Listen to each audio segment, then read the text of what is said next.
Hello everyone, welcome to daily academics. तो आज हम डिस्कस करेंगे केमिकल काइनेटिक्स का। जब हमें किसी भी पर्टिकुलर रिएक्शन देकर और टेबल वाला क्वेश्चन आ जाता है और हमें एक्सपेरिमेंटल डेटा गिवन होता है उस पर्टिकुलर रिएक्शन का, और रेट लॉ से हम किस तरीके से उस रिएक्शन का ऑर्डर कैलकुलेट करते हैं और उसका रेट कांस्टेंट कैसे कैलकुलेट करते हैं, इन टाइप के क्वेश्चंस में आज हम सीखेंगे। तो जैसे फॉर एग्जांपल आपको दिख रहा होगा यहाँ पर कि हमें एक रिएक्शन दे रखा है जिसमें ए रिएक्टेंट बी रिएक्टेंट के साथ रिएक्ट करके सी प्रोडक्ट की फॉर्मेशन कर रहा है। और यहाँ पर एक एक्सपेरिमेंटल डाटा गिवन है जिसमें इनिशियल कॉन्सेंट्रेशन दे रखी है ए की, इनिशियल कॉन्सेंट्रेशन दे रखी है बी रिएक्टेंट की, और साथ ही साथ रेट ऑफ रिएक्शन दे रखा है। तो यहाँ पर हमें क्या करना है कि हर एक इंडिविजुअल एक्सपेरिमेंटल डाटा के लिए हमें रेट लॉ को डिफाइन करना है, और उसके बाद अकॉर्डिंगली हमें उसके ऑर्डर को कैलकुलेट करके और उसका रेट कांस्टेंट कैलकुलेट करना है। तो सबसे पहले हम क्या करेंगे, रेट लॉ लिखेंगे यहाँ पर। तो जो रेट लॉ होता है उसका एक्सप्रेशन होता है के concentration of A to the power X concentration of B to the power Y. ठीक है ना। अब हम क्या करेंगे, हर एक इंडिविजुअल एक्सप्रेशन के लिए इस रेट लॉ को डिफाइन करेंगे। सबसे पहला जो एक्सप्रेशन है जिसमें इनिशियल कॉन्सेंट्रेशन ए और बी की 0.100 दे रखी है और रेट ऑफ रिएक्शन 5 दे रखा है।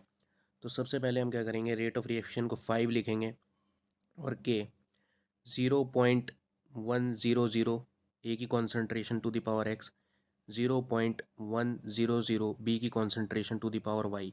तो ये हमारा फर्स्ट इक्वेशन हो जाएगा। ठीक है। अब हम ऐसे ही अकॉर्डिंगली चारों रेट लॉ के एक्सप्रेशन लिखेंगे।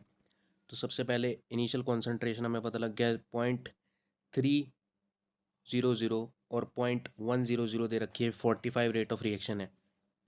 तो यहाँ पर 0.45 रेट ऑफ रिएक्शन है के, और यहाँ पर ये दे रखी है 0.300 टू द पावर एक्स, और यहाँ पर दे रखी है 0.100 टू द पावर वाई।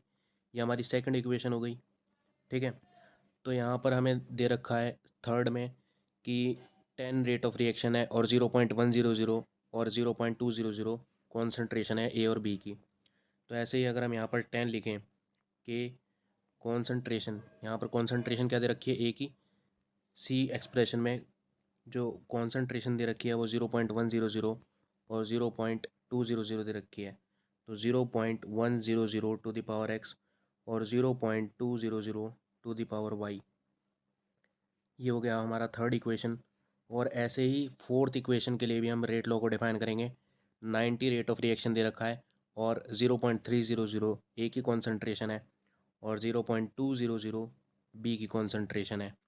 तो यहाँ पर हम डिफाइन करेंगे कि रेट ऑफ रिएक्शन जो दे रखा है, रेट ऑफ रिएक्शन दे रखा है हमें 90, रेट ऑफ रिएक्शन दे रखा है हमें 90 इज इक्वल टू के कॉन्सेंट्रेशन क्या दे रखी है 0.300 टू द पावर एक्स, और जो कॉन्सेंट्रेशन दे रखी है बी की वो दे रखी है हमें 0.200 टू द पावर वाई। ये हमारी फोर्थ इक्वेशन हो गई।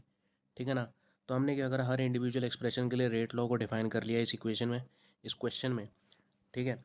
अब हमें क्या करना है, अब हमें जो ऑर्डर है रिएक्शन का, A order with respect to A और order with respect to B यानी कि एक्स और वाई को कैलकुलेट करने के लिए हमें इक्वेशन 1 और 2 को आपस में डिवाइड कर देना है। तो जैसे ही हम इक्वेशन 1 और 2 को आपस में डिवाइड करेंगे, इक्वेशन 1 बाय इक्वेशन 2, तो यहाँ पर हमें क्या होगा कि 5/45 is equal to k times 0.100 to the power X और 0.100 to the power Y by k times 0.300 to the power X and 0.100 to the power Y. ये हो गया। जब हम इसे डिवाइड करेंगे तो ये 1/9 टाइम्स आ जाएगा, ये के से के कैंसिल हो जाएगा, और इज इक्वल टू यहाँ से जब हम इसे कैंसिल आउट करेंगे तो ये पॉइंट हट जाएगा और यहाँ पर इसकी value 1/3 to the power X आ जाएगी, और ये कैंसिल आउट होकर यहाँ पर 1 आ जाएगा। ठीक है। तो अगर हम यहाँ पर कैलकुलेट करें 1/9 is equal to 1/3 to the power X, और इसे हम क्रॉस मल्टीप्लाई कर दें। ठीक है। क्रॉस मल्टीप्लाई करने पर हमें 3x इज इक्वल टू 9 आ गया। तो यानी कि हमारे पास यहाँ से x की वैल्यू क्या आ गई, 2 आ गई। ठीक है। अब ऐसे ही हमें क्या करना है, जैसे हमने फर्स्ट इक्वेशन को सेकंड इक्वेशन से डिवाइड करा है, वैसे ही हम फर्स्ट इक्वेशन को थर्ड इक्वेशन से डिवाइड कर देंगे, ताकि हम order with respect to B निकाल सकें, यानी कि वाई की वैल्यू कैलकुलेट कर सकें। फॉर एग्ज़ाम्पल यहाँ पर हमें क्या करना है कि फ़र्स्ट इक्वेशन को थर्ड इक्वेशन से डिवाइड कर देना है। तो फर्स्ट इक्वेशन क्या है हमारे पास? First equation 5 is equal to k, first equation है यहाँ पर 5 is equal to k 0.100 to the power X and 0.100 to the power Y. ठीक है, अब यहाँ पर थर्ड इक्वेशन क्या दे रखी है? थर्ड दे रखी है 10 इज इक्वल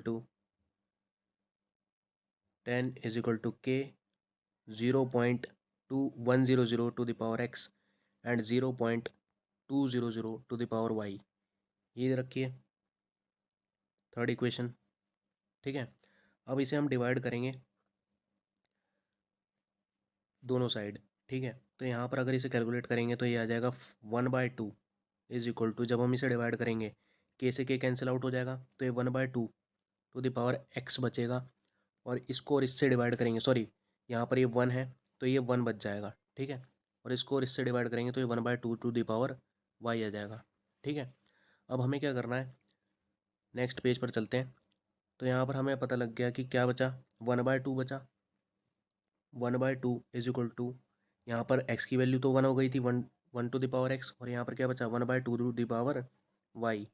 तो अब हम इसे कैलकुलेट करेंगे तो ये और ये कैंसिल आउट हो जाएगा, तो y की वैल्यू जो है हमारे पास 1 आ गई।